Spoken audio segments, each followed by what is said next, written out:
Dear mothers, we carry so much on our shoulders. Cooking, cleaning, parenting, praying, managing money, and now many of us are online, trying to build something small for our families. But in chasing success, we must never forget the people we started all this for. This story isn't just about a lost child. It's about a mother's hunger to rise and the moment everything changed. Her name was Anita Johnson. She was 30 years old. A wife to Dele, a mother to 2 children, David, 7, and Precious, 5. They lived in a single room at the back of a faded yellow building in Mushin. The kind of building that had more people than space, more problems than peace, and one outdoor bathroom shared by everyone. Their mattress was on the floor, pushed against the corner. A single electric bulb hung from the ceiling, blinking like it wasn't sure if it should still be alive. Every morning, Anita woke up by 4:45 a.m. not because she was strong, but because if she didn't start early, the day would defeat her. She would rise, kneel beside the mattress, whisper a short prayer, then start sweeping their side of the compound. After that, she'd fetch water from the tap across the street before the queue started. Dele, her husband, was not useless. He was a good man. A quiet man. He worked as a generator repairer under a zinc shed by the roadside. His pay depended on who came that day and if they paid in full.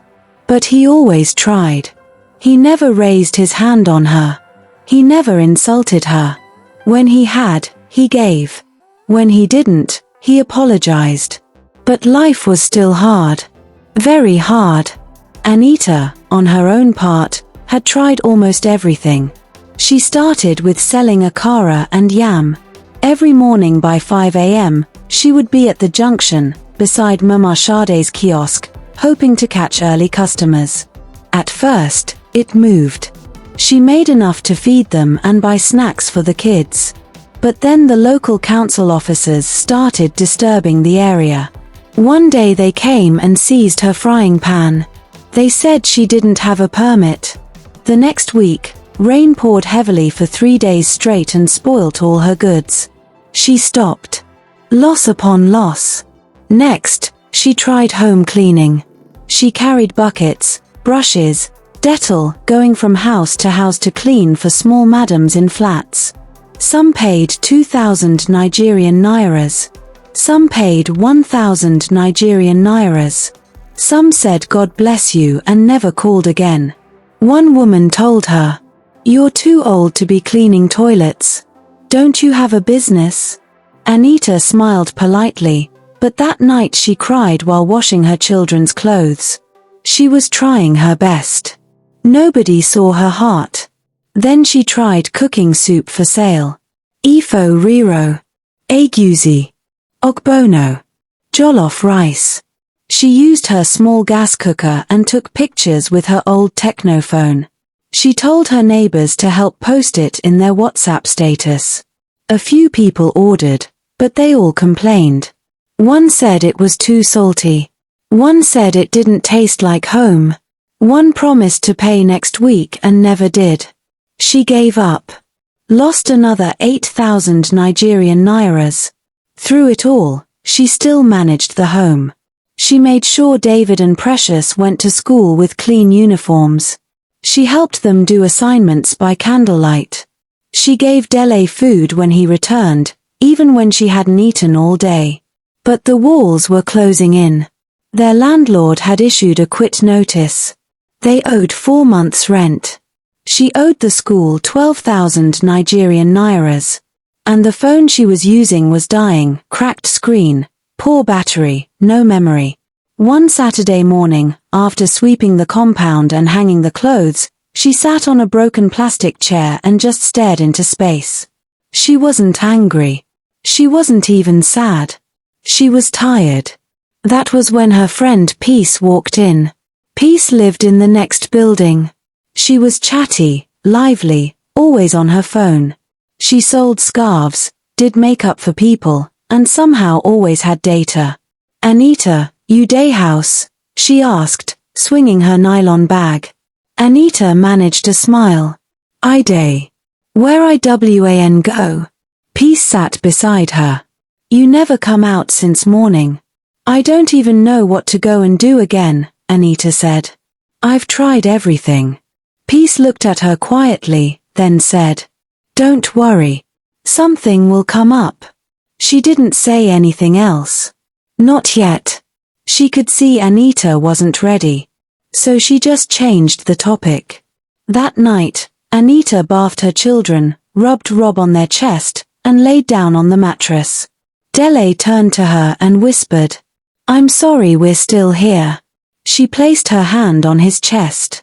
We're still together. That's what matters. But in her heart, she knew she was running out of options. And the world was moving fast. She just didn't know yet her breakthrough would not come through a frying pan, but through a phone camera. Anita tried again. She used her last savings, $500, to buy thrift clothes from Yaba Market. Baby wears mostly. Onnesses. Small gowns. Jeans with cartoon patches. Her plan was simple. Wash them, iron them, snap them, and sell to new mums in her area. She spread the clothes under the sun. Borrowed Peace's powder to dust them. Used her small blue bedsheet as background. Took pictures with her technophone and told her neighbors to help her post on WhatsApp. First week, she sold only 3,000 Nigerian nairas. One woman asked her to keep one pink dress until the end of the month. She never came back. Another said she was pricing for someone. No call came. The clothes stayed in her nylon bag, folded. Waiting. Hoping. By the second week, rain beat them. Anita sat on the edge of her mattress, clutching the wet bag like a child. Her shoulders shook, but no sound came from her mouth. Her husband wasn't home. She didn't want her children to see her cry. Again, it had failed. The next day, as if on cue, Peace showed up. She entered the room without knocking, like she always did. Anita, she said, standing with her hands on her waist, your face day like you swallow battery. What happened? Anita smiled faintly. My business go soon blow. I'm just waiting for angel customers. Peace didn't laugh. She looked around the room, saw the clothes packed in nylon. Then she sat beside her friend. Let me ask you something, she said. Do you know TikTok and YouTube pay people in dollars? Anita turned her head slowly. Dollars, she repeated. Peace nodded. Yes. Not naira. Not pounds. Not lira. DOLLARS. Anita blinked. How? From where? Peace leaned closer, like she was revealing a family secret. You see all those people posting market videos, cooking, just living their life. Many of them are collecting small money every month. Because TikTok and YouTube pay when people watch your videos. Anita looked down at her cracked phone. So you're saying, if I just record myself going to market, or cooking, they'll pay me? Peace laughed. No be magic. You post regularly, grow followers, and when you meet their rules, they start paying. I'm not talking 2,000 Nigerian nairas I'm talking $50, $100, $200. Every month. Anita's chest became warm. She had never held $100 before in her life. She'd only seen it once in a movie. She whispered, dollars. Peace stood up. I'm not saying go and start now. I know you don't believe it yet. But think about it. She walked to the door. Then turned back and said, if you decide to try, I'll show you how. You don't need to be funny. Just be real. Show your life as it is. Then she left. That night, Anita didn't sleep quickly. She lay beside her husband, staring at the zinc ceiling, and her thoughts began to whisper. Dollars, from my own life. What if it works? What if it doesn't? How will people see me? Won't they laugh? What will I even show? She looked at her children sleeping, David with his mouth open, Precious hugging her old teddy. Then she looked at her phone. Its light flickered for a second before dying. Battery gone. Just like her hope, or maybe, like something new was about to start. She didn't decide that night. But a seed had been planted. And seeds. They don't grow in a day. They take time. For the next 2 days, Anita couldn't shake it off. Dollars. From videos. From ordinary life. It sounded too good. Too foreign. Too big for someone like her. But still, the thought kept circling her heart like a fly. She hadn't told Peace yes. She hadn't told Dele either. She just carried the thought around like a secret in her pocket. It was on a Tuesday evening after she had struggled to borrow 2,000 Nigerian nairas to settle the school gatekeeper that she finally told her husband. They were eating Eba and okra on the floor. David and Precious were asleep. She said it casually. Peace said TikTok and YouTube pay people in dollars. Dele blinked. Dollars? Yes. For posting their normal life. She said even market runs, cooking, daily things. That people get paid when others watch their videos. Dele chuckled. So TikTok day pay person for showing how to pound yam? Anita smiled. Something like that. Dele wiped his hand. I don't really understand it. But if it works for others, maybe it can work for you too. She looked at him. I don't even have a phone that can record well. Dele was quiet for a moment. Then he said, let's ask around. Maybe someone is selling second-hand phones. The next day, she went to ask Musa at the junction. He showed her a small second-hand Infinix. Cracked at the back but working. 18,000 Nigerian nairas. She had 3,200 Nigerian nairas in her box. Later that night, Dele gave her 4,000 Nigerian nairas he had been saving secretly. You go make this thing work. Anita held the money like it was made of glass. Thank you. The rest came from Peace. I'll borrow you 10,000 Nigerian nairas, Peace said. No rush to pay back. Just promise me you won't give up after 2 videos. 2 days later, Anita got the phone. It wasn't shiny. It wasn't new. But the camera worked. The sound was clear. And most importantly, it gave her a small feeling of power. On Saturday, Peace came to her room with her charger and hot puff. Today we set you up, she said. She opened TikTok. Helped Anita choose a username at Anita Market Mama. She opened YouTube. Set the channel name, Mima Presh Vlogs. Anita looked at her new pages. Blank. No videos yet. Peace smiled. You're now a content creator. Anita laughed nervously. Stop. Peace didn't stop. Now, let's do your first video. Nothing serious. Just introduce yourself. Anita sat on her plastic chair. Peace held the phone like a tripod. Ready? Peace said. Anita nodded. Heart beating fast. Peace hit record. Anita opened her mouth. Good evening. My name is Anita. I live in Lagos.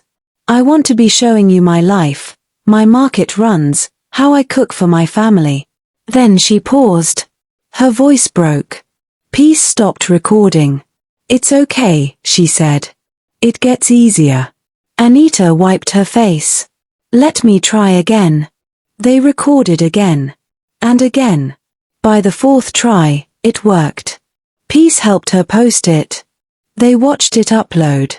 0 likes. 0 views. But Anita didn't care.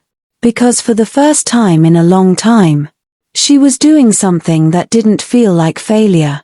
Anita posted her first video. Then a second one. Then a third. She showed how she washed bitter leaf. How she bought meat with 1,500 Nigerian nairas. How she cooked okra soup and added pepper last so that it wouldn't turn black. Views, 23. Likes, 5. 1 comment, nice video, keep going. She checked the apps every hour hoping the numbers would rise. They didn't. She told Peace, I don't think I have what it takes. Peace said, you think the people blowing now started with 1 million views? Keep posting. So she posted again. Even though her voice still shook. Even though her children sometimes ran into the background shouting. Even though her husband teased, our mama don turn celebrity oh, she kept going. Then one Sunday evening, she went to the market to buy vegetables. She didn't even plan to record that day, but the woman beside her was shouting at a customer over change, and Anita said, let me just film small. She recorded herself pricing onions, laughing with the meat seller, and even slipping on wet ground. She titled the video, Come with me to Lagos Market, NA small warala full this place. She posted it and forgot about it. 2 days later, her phone buzzed non-stop. She opened TikTok. 5,200 views. 218 likes. 34 comments. Comments like, this is so relatable. Omo this woman day real oh. Please post more. Anita screamed. Jesus. It's happening. Peace ran into her room and they both jumped like schoolgirls. Even Dele smiled. So this is how the dollars will start landing? Anita didn't sleep that night. She replied every comment. She followed everyone back. She smiled at her screen like someone in love. From that day, she changed. She began to film everything. Woke up in the morning. Record. Boiling water. Record. Walking to the market. Record. Frying puff puff. Record. She even started practicing small introductions. Hi guys, welcome to my channel. Today I'm showing you how I survive in Lagos. Make Una see how this market woman day drag me for pepper. Peace helped her clean up her captions. Dele told her, don't forget to rest. Even David said, Mummy, can I be in your video? Anita felt alive. She wasn't just surviving anymore, she was building something. She told herself, this is my time. I must not slack. I must give it my all. And slowly, she started to mean it. But in giving it her all, she didn't notice the small things she was slowly letting go of. She forgot to pack her children's lunch the next day. She missed Precious's school open day. She left water boiling on the stove twice. She recorded with noise in the background, sometimes not hearing her daughter call, Mummy, I'm tired. She always told herself, I'll make it up to them after this video. But the videos never ended. And one day, it was market day again. She told herself she would vlog everything. She told Precious, just follow me closely today. Don't play too much. She didn't know that this vlog would change her life. But not in the way she hoped. It was a bright Saturday morning. Anita woke up full of energy. She tied her scarf tightly, powdered her face lightly, and wore her brown gown with pockets, perfect for holding her mic and charger. Her tripod was inside a small bag. Her phone was fully charged. She had already drafted her caption in her notes. Spend 10,000 Nigerian nairas with me in Lagos Market. See what I got. This was the kind of video that could go viral. She dressed Precious in a red gown and tiny white sneakers. Follow me well today, she said gently. No running, no playing. Precious nodded. Yes, Mummy. David stayed home with Dele. By 9:03 a.m., Anita and Precious were on a bus heading to Mile 12 Market. As soon as they stepped into the market, Anita hit record. Hello my people. Welcome to another vlog with Mama Presh. Today we're going to see how far 10,000 Nigerian nairas can go in this Lagos market. Oya, let's go. The market was rowdy, full of shouting, pushing, and motor horns. Anita held Precious's hand tightly at first. But once they reached the vegetable section, she began to focus more on her camera. "Madam, reduce price NA," she said playfully to a seller. "My people are watching." Oh. A woman nearby recognized her. "Ah, Mama Presh. I follow you on TikTok." Anita smiled wide. "Thank you, Ma." They took a quick selfie. She adjusted her camera, turned around. Precious was still behind her. She told her to stand near the yam table. "I'm just filming this tomato part," she said. Precious nodded, chewing puff. Anita turned and recorded the tomato pile. Zoomed in. Showed price tags. Cracked a joke about being overcharged. Then she turned back. Precious was gone. At first, she wasn't afraid.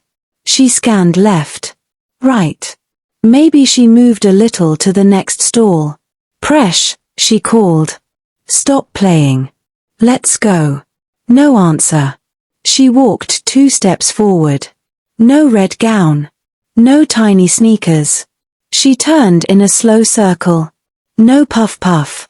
No little voice. Her phone was still recording. She quickly ended the video. "Precious," she called louder now. "Presh." Some sellers looked up. "Madam, wedding happen?" "My daughter, she was just here. 5 years old. Red gown." One woman pointed toward a narrow path. "I think she followed that side." Anita ran. Slippers flying. Precious. No answer. People began to gather. A man shouted, "Somebody hold her, she's losing it." Another seller said, "Make Una help 'em check that fruit side." A mama dropped her tray and joined the search. Anita's voice cracked. "She was just here. I swear. She was just beside me."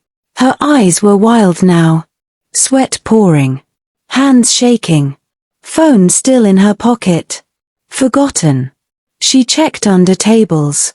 Behind sacks of onions. She even opened a bag of agusi, thinking maybe her child crawled there. She looked up at the sky like God was standing above her. "Please, help me find my daughter." The market went quiet for a moment. Then the search began. But Precious was not found. The market was now in chaos. People were shouting in different directions. 2 market women were already barefoot, helping Anita search. One man climbed a wooden table and yelled, "Red gown, small girl."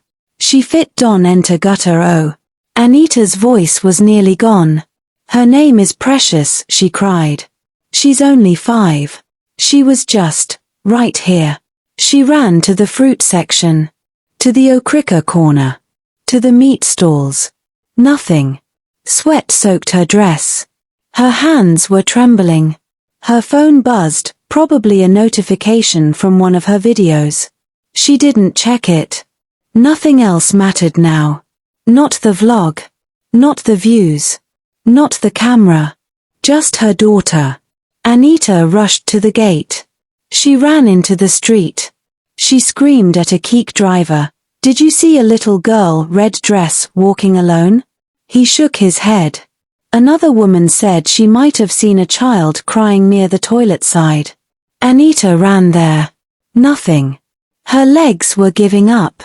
She dropped to her knees near a pile of yam, crying like a woman who had lost the whole world. People stared. Some whispered. She was holding phone since. Maybe she forgot the child. This content people, they can forget their soul if camera day roll. And it was true. Anita forgot herself. She forgot her daughter, for content. Just then, a voice broke through the noise. "Madam, come." Somebody found her. Anita leaped up. "Where?" "Follow me." They ran. Down the fish lane. Past the sacks of rice. There, at the very edge of the market, stood an old woman in a faded wrapper, holding Precious by the hand. She was walking alone, the woman said. Crying. People ignored her, but I held her. I knew someone would come. Anita dropped to the ground and hugged her daughter, weeping loudly. Precious was crying too. Mummy, I didn't see you. I was calling you. I'm sorry, Anita sobbed. I'm sorry, my baby. She kissed her face over and over. The old woman patted Anita's shoulder. Don't cry too long. Just learn. Her husband arrived not long after. He didn't speak immediately. He looked at Anita. Looked at their child. Then turned away, eyes red. That night, Anita didn't eat. She laid on the bed with her children, one hand on each of them. Her phone was on the table, face down. She didn't open TikTok. She didn't check YouTube. She didn't edit the video. She deleted the entire footage. She didn't post for a while. No vlogs. No cooking. No market runs. Her followers asked, "Where is Mama Presh?" But she didn't respond. Until 1 month later. She returned with a simple video. No music. No editing. Just her, sitting in her small room, looking into the camera. Her voice soft. Her eyes tired. Her heart full. She said, "The day I almost lost my child. I was smiling into a camera. I thought I was building something. But I was breaking something too, my attention, my motherhood, my balance." This isn't to say content creation is bad. But when it comes before the people you started it for, you're lost. Please, mothers, don't forget your children because of content. I almost did. And I'm still healing. That video went viral. But this time not because it was funny. Not because it had fancy music. Not even because it was trending. It spread because it was true. Your family is the real content. Never lose them trying to gain the world. In our pursuit of visibility, fame, and financial freedom through content creation, we must never forget the very people we started for: our children, our families, our peace. One moment of distraction, 1 minute of just let me film this quickly, could cost more than any camera ever captured. Content can wait. The likes can wait. But a child's safety and a mother's presence cannot. Success means nothing if we lose what matters most along the way. Let this story remind us. As we film the moments, let us not forget to live them. If you're a mother, a content creator, or someone chasing a dream online, let this story speak to you. Please don't forget the people who matter most. Like this video if it touched you. Share it with other mothers who need this reminder. And subscribe for more real-life stories that inspire, caution, and heal. Because sometimes, the most powerful content is the one that saves a life. Thank you for watching. The end.